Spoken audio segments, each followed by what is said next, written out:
अवधूत चिंतन श्री गुरुदेव दत्त. श्री स्वामी समर्थ. कशा आहात सगळे? तुम्ही अनेक वेळा ऐकलं असेल की चांगल्या लोकांच्या जीवनातच नेहमी काहीतरी अडचणी येत असतात. तुम्ही स्वतःही हे अनुभवले असेल. चांगले कर्म करणाऱ्या चांगल्या लोकांना नेहमीच कसला ना कसला त्रास सहन करावा लागतो. पण असं का?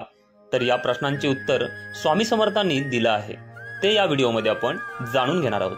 तर त्या अगोदर तुम्ही या चॅनलवर नवीन असाल तर या चॅनलला सबस्क्राईब करा आणि कमेंटमध्ये श्री स्वामी समर्थ लिहायला विसरू नका.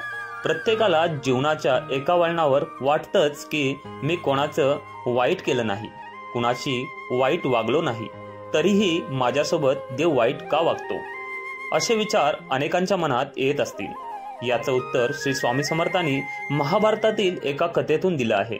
आता ही कथा अशी आहे की एकदा अर्जुन श्रीकृष्णाला विचारतात की हे वासुदेवा, नेहमी खरं आणि चांगल्या वागणाऱ्या माणसांसोबतच वाईट का होतं?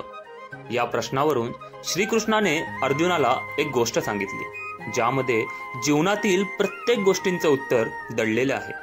कथेची सुरुवात करताना श्रीकृष्ण म्हणाले, एका गावात दोन व्यक्ती राहत असतात.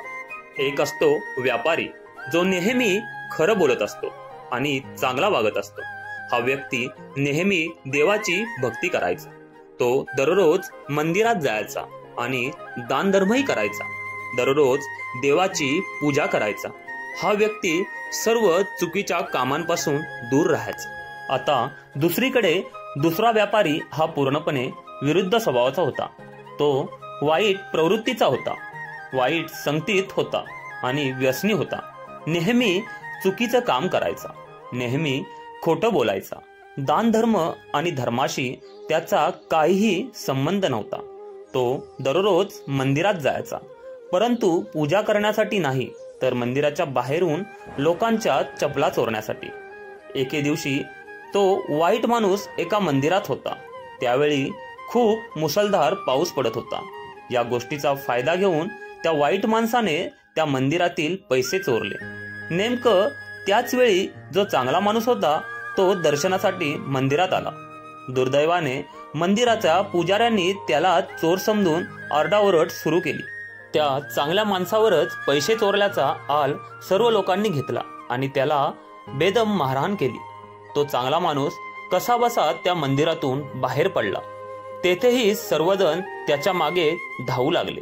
मंदिरातून बाहेर रस्त्यावर येताच एका बैलाने त्या भल्या माणसाला ठोकर दिली. तो गंभीर जखमी झाला. त्याचवेळी वेळेचा फायदा घेऊन वाईट मनुष्य मंदिरातील चोरलेले पैसे घेऊन निघाला. तितक्यात त्याला वाटेत पैशाने भरलेले आणखी एक पोथं आढळून आलं. ते पाहून तो म्हणाला, आजचा दिवस किती चांगला आहे. आधी मंदिरात पैसे मिळाले आणि तिथून बाहेर पडल्यावर लगेच रस्त्यावर देखील आपल्याला पैसे मिळाले. हे सर्व त्या चांगल्या माणसाने ऐकलं आणि हे सर्व पाहून त्या भल्या व्यापाऱ्याला खूप वाईट वाटलं आणि त्याने घरातील सर्व देवाची चित्र काढून टाकली. दोघेही काही वर्षांनी मरण पावले. मृत्यूनंतर ते यमराजाच्या समोर गेले. तेव्हा चांगल्या माणसाने त्यांना प्रश्न विचारला की मी तर नेहमी चांगली कर्म केली, नेहमी चांगलं वागलो, तरी माझ्या वाट्याला दुःखच का आलं? मला सारखा अपमान का सहन करावा लागला? या प्रश्नावर उत्तर देताना यमराज म्हणाले, हा तुझा गैरसमज आहे. ज्या दिवशी तुझा अपघात झाला तो दिवस तुझ्या आयुष्याचा शेवटचा दिवस होता. पण तुझ्या चांगल्या कर्मामुळे तुझा मृत्यू झाला नाही.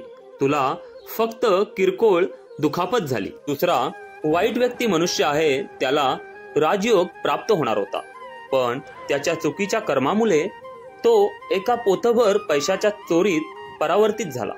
भगवंत तुमची साथ कधी आणि कोणत्या स्वरूपात देईल हे सांगणं कठीण आहे.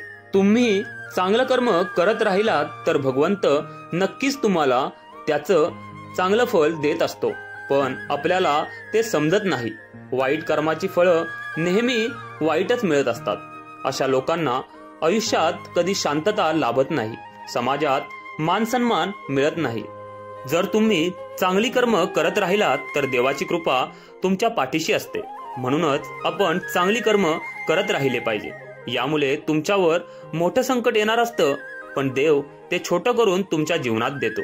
त्यामुळे नेहमी चांगली कर्मे करत राहा, नेहमी खरं बोला, नेहमी चांगल्या लोकांच्या संगतीत राहा, कारण या सर्वाचा हिशोब देवाकडे असतो आणि याचं चांगलं फळ आपल्याला वेळोवेळी मिळत राहतं. तर स्वामी भक्तांनो, ही व्हिडिओ तुम्हाला आवडली असेल तर कमेंटमध्ये श्री स्वामी समर्थ लिहायला विसरू नका.